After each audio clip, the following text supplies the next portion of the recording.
Assalamualaikum warahmatullahi wabarakatuh. First of all, let me introduce myself.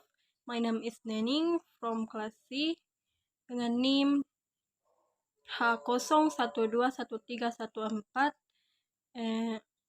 English Education Department. Okay, this video I will to explain about apa itu merdeka belajar. Nah, kurikulum merdeka adalah salah satu program Kemendikbudristek yang tujuan utamanya adalah yaitu mendorong perbaikan kualitas dan pemulihan dari krisis pembelajaran terkhusus kurikulum merdeka. Kurikulum merdeka perlu diupdate secara berkala. Ini supaya membangun kompetensi sesuai kebutuhan murid kini dan di masa depan. Jadi, kurikulum bersifat dinamis dan terus dikembangkan atau diadaptasi sesuai konteks dan karakteristik murid, karena kurikulum yang sesuai dengan zamannya. Nah, kurikulum merdeka ini perlu diupdate secara berkala. Tujuannya supaya membangun kompetensi sesuai kebutuhan murid kini dan di masa depan. Jadi, kurikulum bersifat dinamis dan terus dikembangkan atau diadaptasi sesuai konteks dan karakteristik murid karena kurikulum yang sesuai dengan zamannya. Oke, kurikulum merdeka ini mempunyai beberapa struktur, yaitu yang pertama program intrakurikuler yang biasanya masuk dalam roster. Nah, program intrakurikuler ini biasanya masuk di dalam roster yang berisi mata pelajaran ataupun tambahan lainnya seperti muatan lokal jika ada. Nah, kegiatan pembelajaran diharapkan dapat mengembangkan kompetensi murid sesuai dengan capaian pembelajaran pada fasenya. Yang kedua yaitu peran ekstrakurikuler. Nah, ekstrakurikuler ini dilakukan di luar roster. Pelaksanaannya dapat dilakukan di satuan pendidikan sesuai dengan kapasitas minat karakteristik murid. Yang ketiga yaitu proyek penguatan profil pelajar Pancasila atau biasa disingkat dengan P5. Nah, P5 di sini yaitu dapat dilakukan dengan mengambil alokasi waktu tertentu. Yang keempat yaitu asesmen. Asesmen yaitu proses pengumpulan dan pengolahan informasi untuk mengetahui kebutuhan pelajar, perkembangan dan pencapaian hasil belajar. Yang kelima yaitu alokasi waktu. Ada 3 alternatif model pembelajaran yang dapat diadaptasi, yaitu model reguler, blok, dan model kolaborasi dengan mempertimbangkan sarana prasarana jam mengajar guru atau strategi lainnya agar pengorganisasian kegiatan berjalan dengan lancar. Nah, model reguler ini yaitu adalah model pembelajaran yang paling umum digunakan. Setiap pembelajaran dilakukan terpisah antara satu mapel dengan mapel lainnya. Yang kedua yaitu model blok. Waktu pembelajaran dilakukan dalam bentuk blok.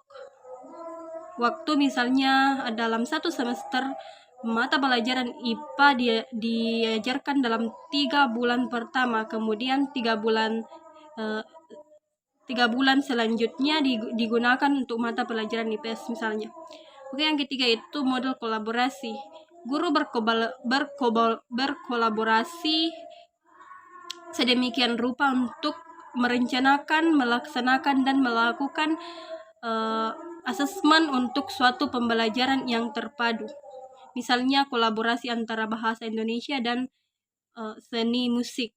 Murid membuat lirik puisi dan membuat lagu dari lirik tersebut.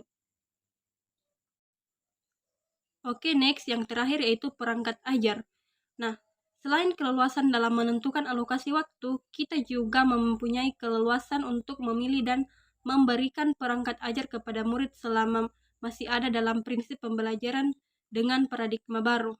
Jadi, perangkat ajar bukan saja melalui buku teks, tetapi bisa menggunakan media lain seperti modul ajar, modul project, buku non-teks, video, dan media cetak atau digital lainnya.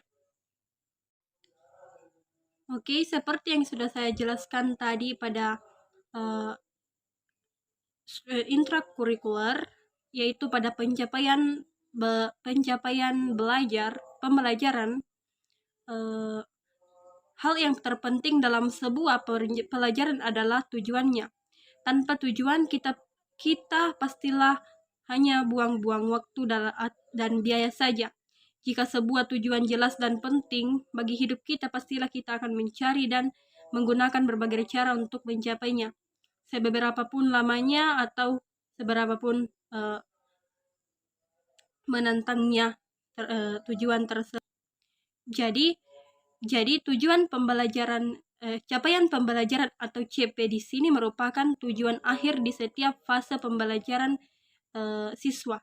Capaian pembelajaran atau CP adalah kompetensi minimum yang harus dicapai peserta didik untuk setiap mata pelajaran. Nah, dalam mencapai CP di sini, kita perlu membangun kompetensi untuk melakukan perjalanan tersebut agar tiba di tujuan pada waktu yang ditentukan. Setiap satuan pendidikan dipersilahkan mengatur strategi efektif untuk mencapai capaian pembelajaran sesuai dengan kemampuan dan potensinya masing-masing.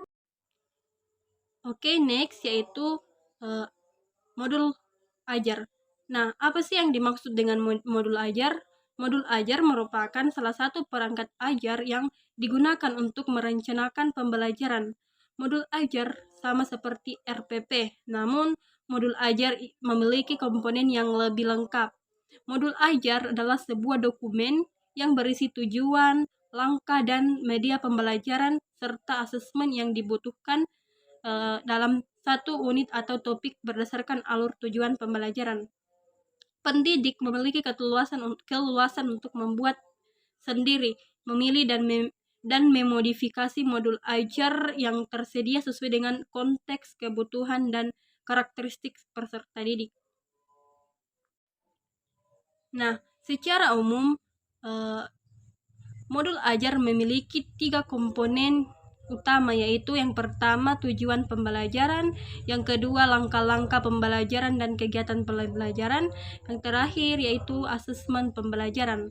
Pendidik diperbolehkan apabila ingin mengembangkan modul ajar dengan komponen-komponen tambahan di luar komponen wajib. Oke, next. Di sini saya juga akan menjelaskan bentuk asesmen formatif dan asesmen sumatif. Nah,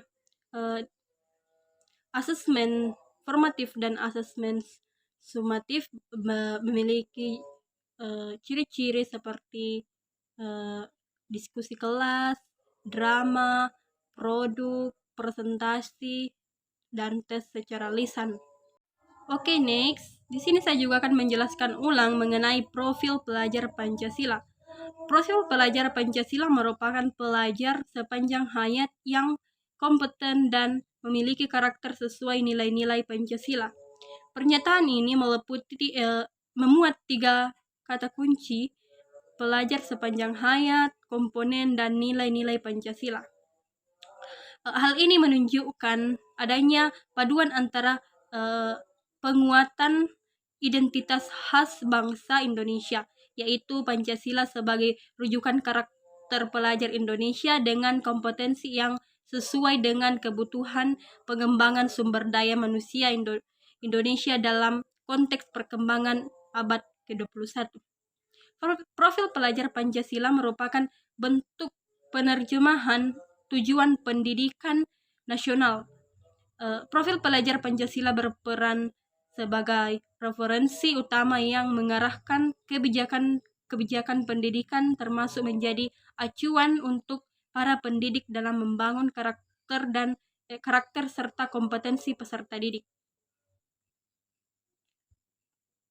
Profil pelajar Pancasila terdiri dari 6 dimensi, yaitu beriman, bertakwa kepada Tuhan Yang Maha Esa dan berakhlak mulia, mandiri, bergotong royong, berkebinekaan global, bernalar kritis, serta kreatif. Baik, itulah yang dapat saya sampaikan mengenai kurikulum merdeka. Jika ada salah kata dalam video ini, mohon dimaafkan, dan saya semoga video ini dapat bermanfaat bagi kita semua. Sebelum saya akhiri, saya mengucapkan terima kasih.